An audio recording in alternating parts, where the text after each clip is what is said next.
वो एक तूफान थी जो मोहब्बत का रूप लेकर आई। ये सब दिसंबर 2022 में शुरू हुआ। सर्दियों की रातें थीं और दिल को किसी गर्मी, किसी उम्मीद की तलाश थी। तभी वो आई, मुस्कुराकर, ऐसे जैसे वही तुम्हारा सुकून हो। ऐसा लगा जैसे जिंदगी ने पहली बार मेहरबानी की हो। शुरू में सब कुछ खूबसूरत लगा।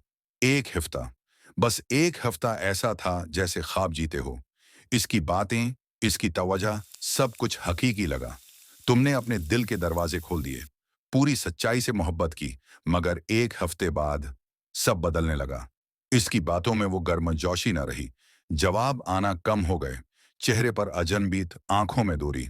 तुम सोचते रहे कि शायद तुमने कुछ गलत किया है, कि शायद तुम काफी नहीं हो, मगर हकीकत कुछ और थी। उसका फासला, उसकी बेरखी, ये किसी उलझन का नतीजा नहीं थी। ये एक मंसूबा बंद खेल था, क्योंकि यही उसकी आदत थी। वो हर मर्द के साथ यही करती थी, मोहब्बत का झूठा ख्वाब दिखाती और फिर धोखा देती। उसके लिए ये सब नया नहीं था। तुम सिर्फ एक और बाब थे उसकी खुदगर्ज कहानी का। जून 2023 आया और तुम्हें सच का वो जख्म लगा जो सारी झूठी उम्मीदों को दफन कर गया। दो लड़के तुम्हारे पास आए। उनके पास सबूत थे, तस्वीरें, वीडियोज, चैट के स्क्रीनशॉट्स। हर वो चीज जो तुमने नजरअंदाज की थी, अब बेरहम हकीकत बनकर तुम्हारे सामने खड़ी थी। तुमने जिस पर सब कुछ लटा दिया, वो कई औरों के साथ वही खेल खेल रही थी।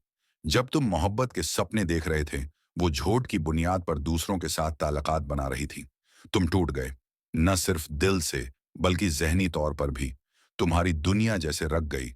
दोस्ती, खानदान, सब कुछ पीछे रह गया। तुम बस खाली आंखों से दिन गुजारते रहे। ऐसा लगा जैसे तुम जिंदा हो, मगर अंदर से सब कुछ मर चुका है। और सबसे दर्दनाक बात, तुमने फिर भी उसे माफ करने की कोशिश की, क्योंकि तुम सच्चे थे, तुम्हारी मोहब्बत सच्ची थी। लेकिन सच्चाई बाज औकात सबसे ज्यादा तकलीफ देती है। अब तुम्हारी मुस्कुराहटें झौटी लगती हैं। लोगों पर भरोसा मुश्किल हो गया है। तुम हर रिश्ते को शक की नजर से देखते हो, और दिल में एक ही सवाल गूंजता है, मैंने खुद को इतनी तकलीफ में क्यों डाल दिया? लेकिन यह भी सच है, तुमने सच्चाई से मोहब्बत की। तुमने किसी का दुख नहीं बढ़ाया। तुम्हारे जज्बात, तुम्हारी नीयत साफ थी। वो तुम्हें तोड़ सकी क्योंकि तुम बहुत गहरे थे, मगर वो है तुम्हें खत्म नहीं कर सकी, क्योंकि तुम अब भी यहां हो। और यही सबसे बड़ी जीत है। शायद आज तुम उलझे हो, शायद अब भी दर्द बाकी है, लेकिन तुम बच गए। और एक दिन यही तुम्हारी ताकत बन जाएगी।